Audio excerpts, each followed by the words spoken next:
दो दोस्तों की हॉरर कहानी। राहुल और समीर बचपन के दोस्त थे। एक दिन वे दोनों एक पुरानी और वीरान हवेली के बारे में सुनते हैं, जो शहर के बाहर एक जंगल में स्थित थी। उस हवेली के बारे में कहा जाता था कि वहां जाने वाला कोई भी इंसान वापस नहीं लौटता। गांव के लोग कहते थे कि वहां आत्माओं का वास है। एक दिन राहुल और समीर ने तय किया कि वे उस हवेली का रहस्य जानने के लिए वहां जाएंगे। उन्हें भूत प्रेत की कहानियों पर ज्यादा यकीन नहीं था और दोनों इसे सिर्फ अफवाह समझते थे। वे दोनों एक रात उस हवेली के लिए निकल पड़े। रात का समय था, चारों ओर अंधेरा छाया हुआ था। जब वे हवेली पहुंचे तो उसका दरवाजा खुला हुआ था और हवेली पूरी तरह से जर्जर हो चुकी थी।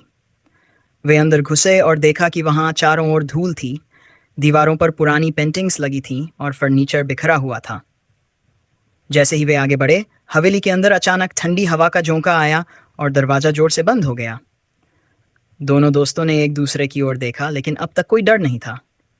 लेकिन तभी हवेली की दीवारों पर लगी तस्वीरें हिलने लगीं और एक अजीब सी आवाज़ गूंजने लगी, जैसे कोई किसी से बात कर रहा हो। समीर ने राहुल से कहा, शायद हमें यहाँ से वापस लौट जाना चाहिए, कुछ सही नहीं लग रहा। लेकिन राहुल ने मजाक में कहा, डर मत यार, कुछ नहीं होगा, चल आगे देखते हैं। दोनों जब हवेली के एक बड़े कमरे में पहुंचे तो वहां की हवा और भी ठंडी हो गई। अचानक से कमरे के एक कोने से किसी औरत के रोने की आवाज़ आने लगी। दोनों दोस्तों का दिल तेजी से धड़कने लगा। उन्होंने देखा कि एक सफ़ेद साड़ी में एक औरत कोने में खड़ी थी, जिसका चेहरा छुपा हुआ था। राहुल ने डरते हुए उससे पूछा, तुम कौन हो? लेकिन औरत ने कोई जवाब नहीं दिया, बस धीरे धीरे उनके पास आने लगी। जैसे जैसे वह करीब आती गई, कमरे की बत्तियां बुझने लगीं और उसके कदमों की आवाज़ सुनाई देने लगी। अब राहुल और समीर दोनों को एहसास हो चुका था कि वे किसी भयानक मुसीबत में फंस चुके हैं। उन्होंने भागने की कोशिश की, लेकिन उनके पैर जैसे जमीन से चिपक गए थे।